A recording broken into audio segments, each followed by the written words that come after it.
जय हिंद साथियों। बिहार पुलिस के लिए महत्वपूर्ण प्रश्न है। देखिएगा, लूसेंट का निचोड़ चल रहा अभी आपका जो ऑप्शन वाला नहीं लाएगा, सिर्फ वन अलर्ट क्वेश्चन है आपके लिए। बहुत ही महत्वपूर्ण प्रश्न है। इसमें टोटल 50 क्वेश्चन देखने को मिलेगा। ठीक है, बहुत अच्छा क्वेश्चन है। लूसेंट से एक भी प्रश्न बाहर नहीं आने वाला है बिहार पुलिस में। अभी से आप लूसेंट पे पकड़ बना लीजिए और लूसेंट को निचोड़ करते रहिए, रिविजन करते रहिए, बार प्रैक्टिस कीजिए। इससे प्रश्न एक भी नहीं बाहर आने वाला, आपका सिलेक्शन इस पर कन्फर्म होने वाला है। चलिए सेशन को देखते रहिए लगातार एग्जाम तक। एग्जाम के आपसे लगातार कितना दिन तो बाकी 40-45 दिन बाकी एग्जाम में। अभी से प्रैक्टिस करते रहिए, लूसेंट को देखते रहिए। बहुत ही अच्छा क्वेश्चन को बुलाने वाले, बहुत महत्वपूर्ण प्रश्न है और प्रीवियस ईयर प्रश्न है। चलिए सेशन को स्टार्ट करते हैं। आपका काम होता है वीडियो को लाइक करना, चैनल को सब्सक्राइब करना। न्यू आए चैनल पर सब्सक्राइब करें, दोस्तों से शेयर भी कर दीजिएगा। चलिए स्टार्ट करते हैं पहला क्वेश्चन को।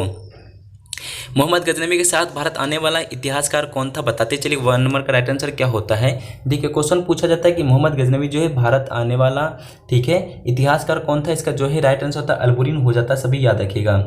इसका राइट आंसर क्या था, अलबुरीन आया था भारत के मोहम्मद गजनवी के साथ भारत, ठीक है, याद रखिएगा। क्वेश्चन दूसरा करेगा कि गुलाम वंश का संस्थापक किसे माना जाता है। इसका जो है राइट आंसर होता है कुतुबुद्दीन ऐबक हो जाता है। ऑप्शन नंबर आपका इस राइट आंसर होता है कुतुबुद्दीन ऐबक हो जाएगा। गुलाम वंश का संस्थापक कुतुबुद्दीन ऐबक हो जाता है, सभी याद रखिएगा। देखिए रिपीट कीजिए एक बार क्वेश्चन को। मोहम्मद गजनवी के साथ भारत आने वाला इतिहासकार कौन है, अलबुरीन हो जाता है, सभी याद रखिएगा। ठीक है, दूसरा क्वेश्चन कहता है कि गुलाम वंश का संस्थापक किसे माना जाता है, सभी याद रखिएगा। कुतुबुद्दीन ऐबक को माना जाता है, सभी याद रखिएगा। चलते हम लोग क्वेश्चन नंबर 3 में। क्वेश्चन क्या कहता है 3 में, भारतीय रेल संग्रह जो है कहाँ स्थित है, बता दीजिए। 3 नंबर का राइट आंसर क्या होता है। भारतीय रेल संग्रह कहाँ स्थित है, नई दिल्ली में स्थित है, सभी याद रखिएगा। ऑप्शन नंबर आपका राइट आंसर होता है नई दिल्ली हो जाता है। देखिए 4 नंबर क्वेश्चन कहता है कार्ल मार्क्स किस देश के संबंधित है। कार्ल मार्क्स जो है किस देश से संबंधित है, इसका जो है राइट आंसर होता है जर्मनी से संबंधित है कार्ल मार्क्स। देखिए 3 नंबर का रिवीजन एक बार कर लीजिए। पूछा जा रहा है रेल संग्रह कहाँ स्थित है, तो नई दिल्ली में स्थित है। कार्ल मार्क्स जो किस देश से संबंधित है, तो आप बता दीजिए जर्मनी से संबंधित है, सभी याद रखिएगा। देखिए 4 नंबर का क्वेश्चन क्या कहता है 5-6 का। 5-6 में क्वेश्चन कहता है आपसे क्या, सैयद वंश का पूछा जा रहा है संस्थापक किसे माना जाता है। सैयद वंश के संस्थापक हो जाता है खरीज खान, सभी याद रखिए। ये सभी एनसीईआरटी बुक से लिया गया, ठीक है। सैयद वंश के संस्थापक किसे माना जाता है, खरीज वंश से है। पूछा जाए कि लोधी वंश के अंतिम शासक का नाम क्या है, इब्राहिम लोधी हो जाता है, सभी याद रखिएगा। पूछा जाता है आपसे कि लोधी वंश का जो अंतिम शासक कौन है, इब्राहिम लोधी हो जाता है। एक बार रिवीजन कर लीजिए आप लोग। सैयद वंश के संस्थापक कौन है, सभी बता दिए, खरीज खान हो जाता है। लोधी वंश का अंतिम शासक कौन है, तो इब्राहिम लोधी हो जाता है, सभी याद करते चलिए, कॉपी में नोट करते चलिए क्वेश्चन को। बहुत महत्वपूर्ण प्रश्न है। पौधों का विकास सबसे अधिक किस ऋतु में होता है। क्वेश्चन पूछा जाता है आपसे, पौधों का विकास जो सबसे अधिक किस ऋतु में होता है, याद रखिएगा। देखिए क्वेश्चन को समझिए अच्छे से। पौधों का जो विकास सबसे अधिक किस ऋतु में होता है, सभी याद रखिए। इसका जो है राइट आंसर होता है वर्षा ऋतु में होता है, सभी याद रखिएगा। वर्षा ऋतु में पौधों का विकास सबसे अधिक होता है।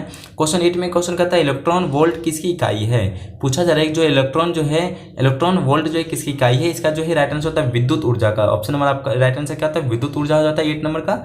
एक बार रिवीजन कर लीजिए आप सभी। पौधों का विकास सबसे अधिक किस में होता है, बता दीजिएगा वर्षा ऋतु में। पूछा जा रहा है कि इलेक्ट्रॉन का इकाई क्या है, इसाई मात्रक, इसका बता दिए विद्युत ऊर्जा हो जाता है, सभी याद रखिएगा। देखिए 8 और 9 और 10 में क्या कर रहा है, चौखेर बाली निर्देशक कौन है, बता दीजिए। 9 नंबर का राइट आंसर क्या होता है। क्वेश्चन कहता है चौखेर बाली जो है निर्देशक कौन है। 9 नंबर का क्वेश्चन कहता है ऋतु पर्णो घोष हो जाता है 9 नंबर का। इसका जो राइट आंसर क्या आता है, ऋतु पर्णो घोष हो जाता है। 10 नंबर का बहुत अच्छा क्वेश्चन वीवीआई प्रश्न है 10 नंबर का।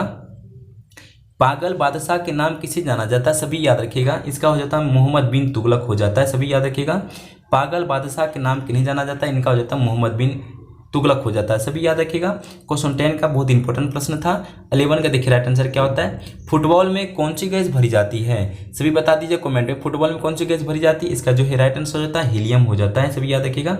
हीलियम हो जाता है, फुटबॉल में हीलियम गैस भरा जाता है। पंचशील घाटी कहाँ स्थित है, सभी बता दीजिए। पंचशील घाटी कहाँ है, अफगानिस्तान में है। पंचशील घाटी कहाँ स्थित है, अफगानिस्तान में, सभी याद रखिएगा। एक बार रिपीट कर लीजिए।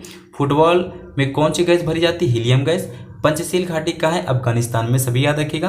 देखिए इसके आगे एक प्रश्न को क्या करा है, कृष्णदेव राय किसके समकालीन थे। क्वेश्चन पूछा जाता है आपसे कृष्णदेव जो राय है किनके समकालीन थे, तो इसका जो राइट आंसर होता है बाबर हो जाता है। कृष्णदेव राय जो है किसके समकालीन थे, बाबर के समकालीन थे, याद रखिएगा। 14 का क्वेश्चन कहता है आपसे माल प्रभा परियोजना कहाँ स्थित है। माल प्रभा परियोजना कहाँ स्थित है, परियोजना इसका कर्नाटक में स्थित है, सभी याद रखिएगा। क्वेश्चन को एक बार रिपीट कर लीजिए आप सभी। क्वेश्चन कहता है कि कृष्णदेव राय किसके समकालीन थे? बाबर के समकालीन थे। क्वेश्चन कहता है कि मालप्रभा परियोजना कहाँ स्थित है? कर्नाटक में स्थित है, सभी याद रखिएगा। देखिए आगे वाला प्रश्न क्या कह रहा है देख लीजिएगा। भारत में संघ शासित प्रदेश की कुल संख्या कितनी है? भारत में संघ शासित प्रदेश की कुल संख्या कितनी है बता दीजिए। राइट आंसर क्या है? अभी टोटल है 8। केंद्र शासित प्रदेश कितना टोटल? 8 है। राज्य है 28, सभी याद रखिएगा। रेलवे पहिया और धुरी का निर्माण कहाँ करता है? रेलवे जो है पहिया और धुरी का निर्माण कहाँ करता है? सभी याद रखिएगा। इसका जो राइट आंसर होता है बेंगलुरु में निर्माण करता है, सभी याद रखिएगा। रिपीट एक बार कर लीजिए क्वेश्चन को। पूछा जा रहा है भारत में जो संघ शासित प्रदेश टोटल कितना है? 8 है। पूछा जा रहा है क्या कि आपके धुरी और पहिया का निर्माण कहाँ करता है? बेंगलुरु में करता है, सभी याद रखिएगा। देखिए हम लोग चलते हैं इसका अगला प्रश्न में। अधिकांश मौसमी की घटनाएं किस मंडल में घटित होता है बता दीजिएगा। बहुत अच्छा क्वेश्चन है। अधिकांश मौसमी की घटनाएं किस मंडल में घटित होती है? इसका जो है राइट आंसर होता है क्षोभ मंडल, सभी याद रखिएगा। इसका राइट आंसर क्या हो? क्षोभ मंडल हो जाता है। 70 नंबर का बहुत ही मस्त प्रश्न है, सभी याद रखिएगा। पूछा जा रहा है कि प्रश्न डीजल इंजन का निर्माण कहाँ होता है? डीजल इंजन का निर्माण कहाँ होता है? वाराणसी में होता है, सभी याद रखिएगा। इसका जो राइट आंसर होता है वाराणसी। क्वेश्चन को रिपीट करते चलिएगा आप लोग। अधिकांश जो मौसमी घटनाएं का मंडल जो पूछा जा रहा है घटित कहाँ होता है? सभी याद रखिएगा। इनका जो राइट आंसर हो जाता है क्षोभ मंडल हो जाता है, सभी याद रखिएगा। पूछा जा रहा है यहाँ पे कि निर्माण इन जो है डीजल इंजन का निर्माण कहाँ होता है? वाराणसी में होता है, सभी इंपॉर्टेंट प्रश्न है, याद कर लीजिएगा। ठीक है, हम लोग चलते हैं आगे वाला प्रश्न में। पूछा जा रहा है न्यूट्रॉन कैसा है? न्यूट्रॉन कैसा है? सभी याद रखिएगा। इसका जो आवेशहीन होता है। कैसा होता है? आवेशहीन होता है न्यूट्रॉन, सभी याद रखिएगा। न्यूट्रॉन कैसा होता है? आवेशहीन होता है, सभी याद रखिएगा। 20 नंबर क्वेश्चन कहता है बांदीपुर राष्ट्रीय उद्यान कहाँ स्थित है? बांदीपुर राष्ट्रीय उद्यान कहाँ स्थित है? देखिए इसका जो क्वेश्चन कहता है बांदीपुर राष्ट्रीय उद्यान कहाँ स्थित है? कर्नाटक में स्थित, सभी याद रखिएगा। बहुत अच्छा क्वेश्चन है। एक बार रिपीट कर लीजिए सभी। न्यूट्रॉन पूछा जाए कैसा है तो आप लोग क्या बताएंगे? आप लोग आवेशहीन होता है। बांदीपुर राष्ट्रीय उद्यान कहाँ स्थित है? कर्नाटक में स्थित है, सभी याद रखिएगा। ठीक है, हम इसके आगे वाला प्रश्न को देखते हैं क्या कह रहा है प्रश्न में। सर्वाधिक मात्रा में भूपट्टी पर पाए जाने वाला तत्व कौन है? देखिए सर्वाधिक मात्रा में भूपट्टी पर पाए जाने वाला तत्व कौन सा है? याद रखिएगा। इसका जो है राइट आंसर होता है ऑक्सीजन हो जाता है, सभी याद रखिएगा। सर्वाधिक मात्रा में भूपट्टी पर पाए जाने वाला जो तत्व है ऑक्सीजन हो जाता है, सभी याद रखिएगा। दूसरा क्वेश्चन कहता है कुनेन किससे प्राप्त किया जाता है? सिनकोना के छाल से। पूछा जा रहा है कि कुनेन जो है किससे प्राप्त किया जाता है? सिनकोना के छाल से। एक बार रिपीट कर लीजिए प्रश्न को, तब आगे बढ़ेंगे हम लोग। सर्वाधिक मात्रा में भूपट्टी पर पाए जाने वाला सबसे अधिक क्या होता है? ऑक्सीजन होता है। पूछा जा रहा है कुनेन की प्राप्त कहाँ से होता है? तो आप लोग क्या बताएं? सिनकोना के छाल से प्राप्त होता है। हम आगे वाला प्रश्न को देखते हैं। भारतीय राष्ट्रीय कांग्रेस की स्थापना कब हुई थी? भारतीय राष्ट्रीय कांग्रेस की स्थापना कब हुई थी? 23 का प्रश्न बता दीजिएगा, राइट आंसर क्या होगा। बहुत अच्छा क्वेश्चन है। ठीक है, देखिए कांग्रेस का स्थापना हुआ था 28 दिसंबर 1885 को, सभी याद रखिएगा। भारतीय राष्ट्रीय कांग्रेस का स्थापना कब हुई थी? 28 दिसंबर 1885 को। किस रंग का तरंग धैर्य सबसे अधिक होता है? सभी याद रखिएगा, लाल रंग का। सभी बता दीजिएगा राइट आंसर क्या होगा? लाल रंग का सबसे जो अधिक तरंग धैर्य होता है। रिपीट कर लीजिए एक बार। क्वेश्चन कहता है कि भारतीय राष्ट्रीय कांग्रेस का स्थापना कब हुआ था? तो बता दीजिएगा 28 दिसंबर 1885 को। इसका जो संस्थापक हो जाता है एवो ह्यूम हो जाता है। पूछा जाता है भारतीय राष्ट्रीय कांग्रेस का संस्थापक कौन है? तो बता दीजिएगा आप लोग, एवो ह्यूम हो जाएगा। पूछा जा रहा है कि सबसे अधिक तरंग धैर्य किसका है? तो लाल का हो जाता है, सभी याद रखिएगा। देखिए आगे वाला प्रश्न क्या कर रहा है देख लीजिएगा। दे रहा है कि ब्लैक पगोडा का मंदिर किस राज्य में स्थित है? बता दीजिए। 25 का प्रश्न क्या कह रहा है? बहुत अच्छा क्वेश्चन है। ब्लैक पगोडा का मंदिर किस राज्य में स्थित है? बता दीजिए। 25 का राइट आंसर क्या होता है? देखिए ब्लैक पगोडा का मंदिर का जो है किस राज्य में स्थित है? बता दीजिए, राइट आंसर क्या होता है। बहुत अच्छा प्रश्न है, सभी कमेंट में छापते चलिएगा। देखिए ब्लैक पगोडा जो मंदिर है इसका पूछा जाता है, राइट आंसर होता है उड़ीसा हो जाएगा, सभी याद है कि उड़ीसा में स्थित है। पूछा जा रहा है कि सिख पात का पतन किस सदी में हुआ था? बता दीजिए। 26 का राइट आंसर क्या होता है? ब्लैक पगोडा का मंदिर जो है किस राज्य में स्थित होता है? उड़ीसा में स्थित है। सिख पात का पतन किस सदी में हुआ था? बता दीजिए। 25 का राइट आंसर क्या होता है? इसका हो जाता है 15वीं सदी हो जाता है, राइट आंसर हो जाता है, सभी याद रखिएगा। देखिए इसका आगे वाला प्रश्न क्या कह रहा है देख लीजिएगा। बांग्लादेश की सदन को क्या कहा जाता है? सभी याद रखिएगा, बांग्लादेश की सदन को क्या कहा जाता है? इसका जो है राइट आंसर हो जाता है जातीय संसद। ठीक है, क्या कहा जाता है? जातीय संसद कहा जाता है, सभी याद रखिएगा। पूछा जा रहा है 28 का लाल फूल को हरी शीशे में देखने पर किस रंग का दिखाई देता है?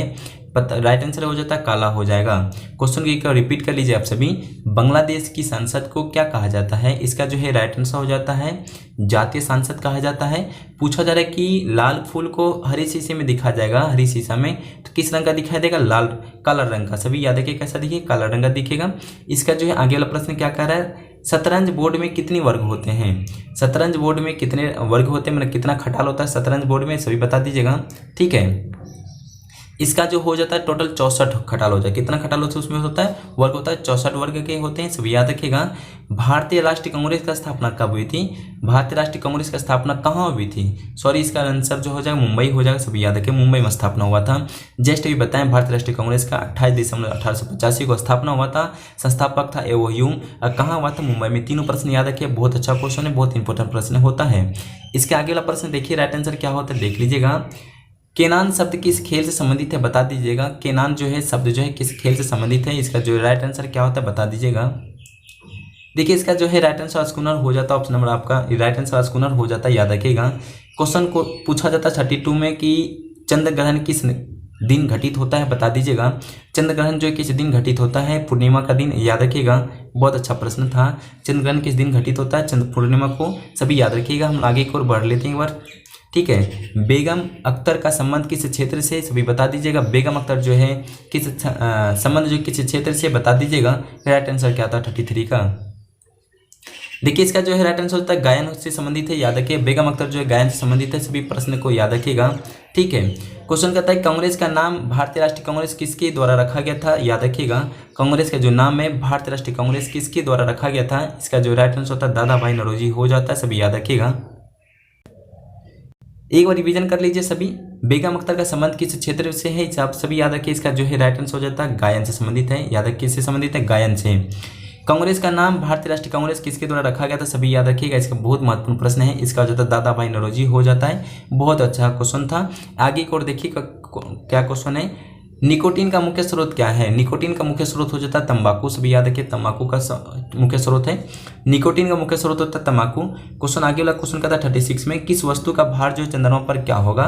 देखिए क्वेश्चन कहता है कि किसी वस्तु का भार जो चंद्रमा पर क्या होगा? बढ़ेगा घटेगा? ऑप्शन में मिलेगा घटेगा, तो टिक कर दीजिए घटेगा। किसी वस्तु का भार चंद्रमा पर घट जाता है, सभी याद रखिएगा। एक बार रिपीट कर लीजिए प्रश्न को।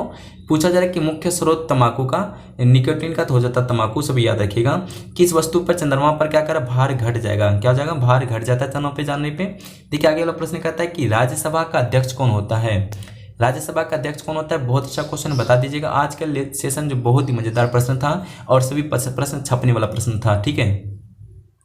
इसका राइट आंसर होता है उपराष्ट्रपति हो जाता है। राज्यसभा का अध्यक्ष कौन होता है? उपराष्ट्रपति होता है। अगला प्रश्न को देखिए। पूछा जा रहा है भारतीय राष्ट्रीय कांग्रेस के संस्थापक कौन है? अभी तुरंत जस्ट बताएं, इसी पहले वाला प्रश्न में एओ ह्यूम हो जाता है। क्वेश्चन रिपीट कर लीजिए एक बार।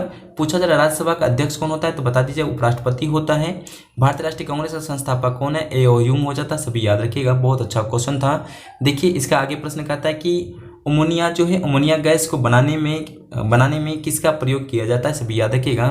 पूछा जा रहा है कि अमोनिया जो है, अमोनिया गैस जो है बनाने में किसका प्रयोग किया जाता है? लोहे के चूर्ण का। इसका राइट आंसर क्या था? लोहे का चूर्ण हो जाता है। कंप्यूटर का आईसी चिप किसका बना होता है? कंप्यूटर का आईसी चिप जो चिप होता है किसका बना होता है? सिलिकॉन के बना होता है। किसका बना होता है? सिलिकॉन की, से भी याद रखिएगा। एक बार रिवीजन कर लीजिए क्वेश्चन को। अमोनिया गैस किसका बना होता है? लोहे का चूर्ण का। कंप्यूटर का आईसी जो चिप होता है किसका बना होता है? तो आप बता दीजिएगा सिलिकॉन की। अगले प्रश्न को देखिएगा। भारतीय राष्ट्रीय कांग्रेस के द्वारा पहली बार पूर्ण स्वराज की मांग कहाँ के अधिवेशन में किया गया था? सभी याद रखिएगा। क्वेश्चन एक बार समझ लीजिए अच्छे से। भारतीय राष्ट्रीय कांग्रेस के द्वारा पहली बार पूर्ण स्वराज की मांग कहाँ के अधिवेशन में किया गया था? राइट आंसर क्या होगा? इसका जो है राइट आंसर होता है लाहौर अधिवेशन में। इसका राइट आंसर होता है लाहौर अधिवेशन में। देखिए 42 में क्वेश्चन कहता है नेत्रावती जो नदी है किस ओर प्रवाहित होती है?